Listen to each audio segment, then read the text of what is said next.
Hello all. Hyderabad నుంచి ఒక 3 days road trip plan చేశాం మేము. మేము విజిట్ చేసిన టెంపుల్స్ వచ్చేసి మంత్రాలయం, యాగంటి, మహానంది, ఇంకా జోగులాంబ. ఆల్రెడీ మంత్రాలయం, యాగంటి విజిట్ చేసిన వీడియోస్ అప్లోడ్ చేశాను. ఆ వీడియోస్‌ని నేను ఎండ్ కార్డ్‌లో లింక్ చేస్తాను.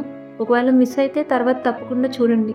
ఈ వీడియోలో యాగంటి నుంచి మహానంది అండ్ రిటర్న్‌లో జోగులాంబ ఎలా కవర్ చేశామో చూపిస్తాను.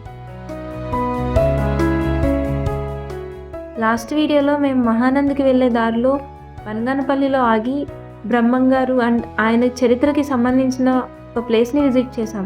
ఇప్పుడు ఈ జర్నీ అక్కడి నుంచి స్టార్ట్ అయింది.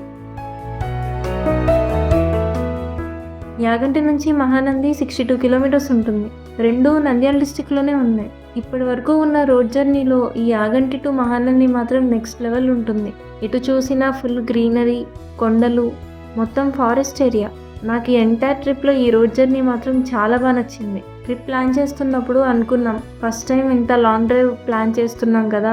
జర్నీ బోర్ కొడుతుందేమో అని. కానీ అలా అస్సలేం అనిపించలేదు. ఎప్పటికప్పుడు అప్పుడే రీచ్ అయిపోయామా అనుకుంటూ వచ్చాం.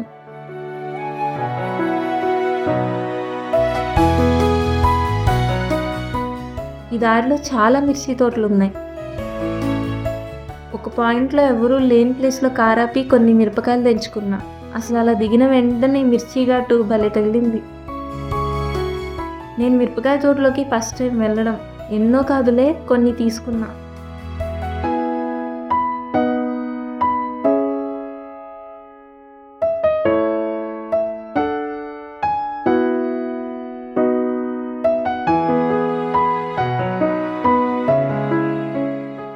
ఇక్కడ అరటి తోటలు కూడా చాలా ఎక్కువున్నాయి. మీకు తెలుసా?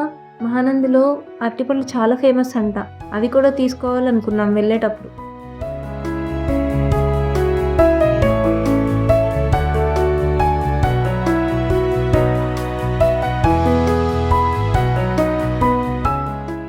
ఇంకా అలా జర్నీ స్టార్ట్ చేసిన 2 అవర్స్‌కి మహానందికి వచ్చేసాం. ఈ టెంపుల్ చుట్టూ నల్లమల్ల ఫారెస్ట్‌లో ఉంటుంది. యాగంటేమో మొత్తం ఎర్ర కొండల మధ్యలో ఉంది. సో, అందుకే అక్కడ ఫుల్లు వేడి. ఇక్కడ కొంచెం చల్లగా ఉంది ఫారెస్ట్ వల్ల. ఫస్ట్ రీచ్ అయిన వెంటనే కార్ పార్క్ చేసుకొని దర్శనంకి వెళ్ళాం.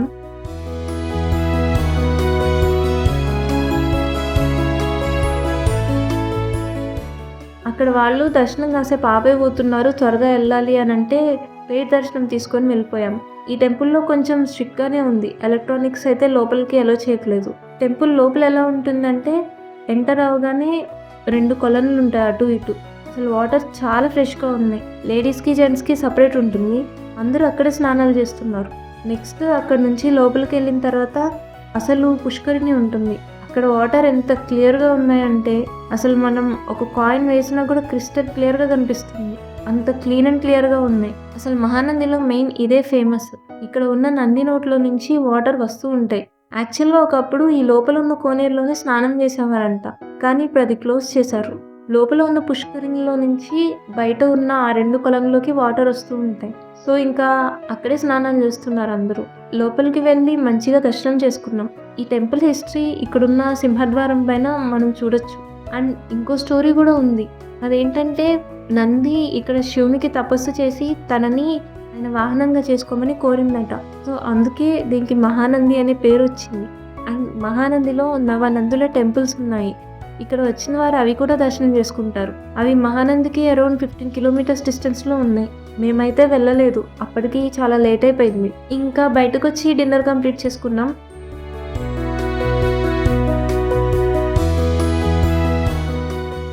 అసలు టెంపుల్ ఏరియా ఎంత బావుందో! కాసేపు గుడిలోనే కూర్చుందామని మళ్ళీ లోపలికెళ్ళాం డిన్నర్ అయ్యాక.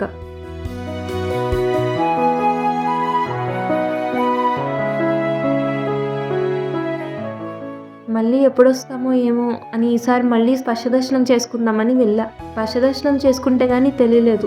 అన్ని టెంపుల్స్‌లో లాగా లేదు శివలింగం. పాము పుట్ట లింగాకారంగా మారిపోయిందంట.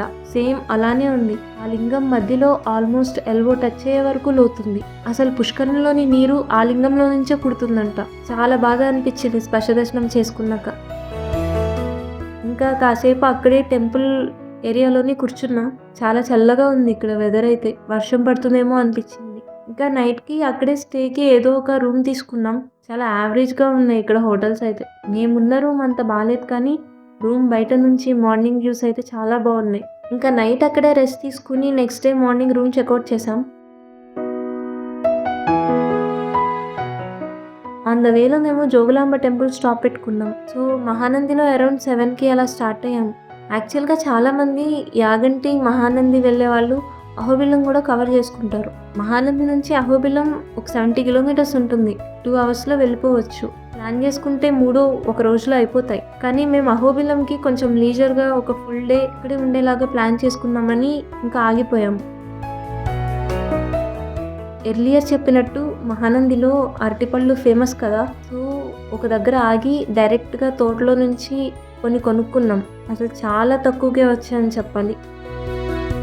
మేము వెళ్ళేటప్పుడు మాత్రం నంద్యాల వయా కర్నూలు హైవే మీద వెళ్ళాం.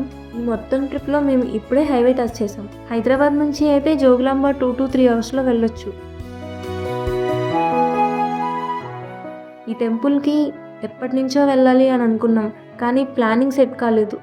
ఇప్పుడు కూడా మహానందిలో ఉన్నప్పుడు అప్పటికప్పుడు ప్లాన్ చేసుకున్నాం. ఈ టెంపుల్ వచ్చేసి గద్వాల్ డిస్టిక్లో ఉంటుంది. కర్నూలు నుంచి అయితే చాలా దగ్గర, ఒక 30 కిలోమీటర్స్ ఉంటుంది అంతే. మహానంది నుంచి అలంపూర్కి 1.5 కిలోమీటర్స్ ఉంది. అరౌండ్ 2.5 అవర్స్లో రీచ్ అవ్వచ్చు. ఇక్కడ నుంచి ఒక 20 మినిట్స్ డ్రైవ్ లోపలికి ఉంటుంది. ఈ టెంపుల్ లోపల ఒక చిన్న విలేజ్లో ఉంటుంది. ఈ అలంపూర్ విలేజ్ కూడా ఇప్పుడిప్పుడే డెవలప్ అవుతూ ఉంది.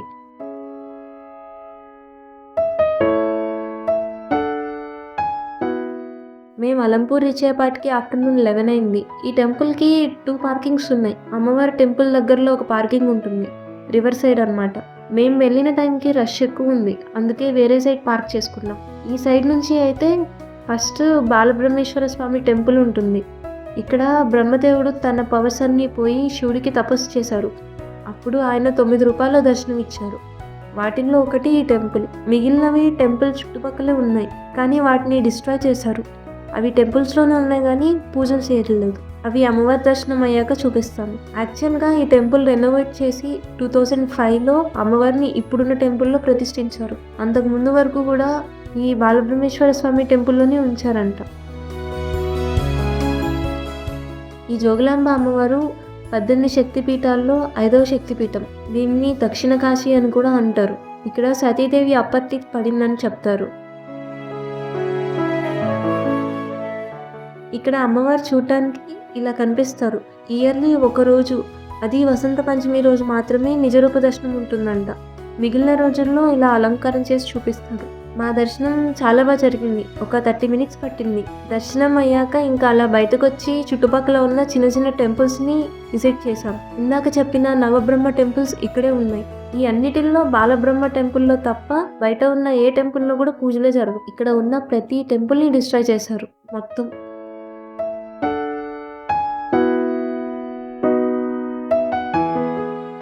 ఈ టెంపుల్స్ బాదామి స్టైల్లో కన్స్ట్రక్ట్ చేశారు. సో పూజలు జరగట్లేదు కాబట్టి మనం డైరెక్ట్గా గర్భాలయంలోకి ఫ్రీగా వెళ్ళొచ్చు.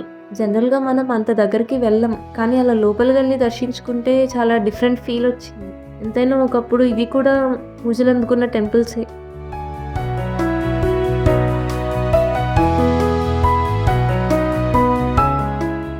ఈ గుడి బ్యాక్ సైడ్ తుంగభద్ర రివర్ ఉంటుంది.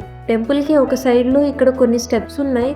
అవి ఎక్కితే రివర్ వ్యూ కనిపిస్తుంది. పక్కనే పుష్కర్ ఘాట్ ఉంటుంది. ఇది వచ్చేసి Krishna and Tungabhadra river Sangamam. View అయితే చాలా బాగుంది.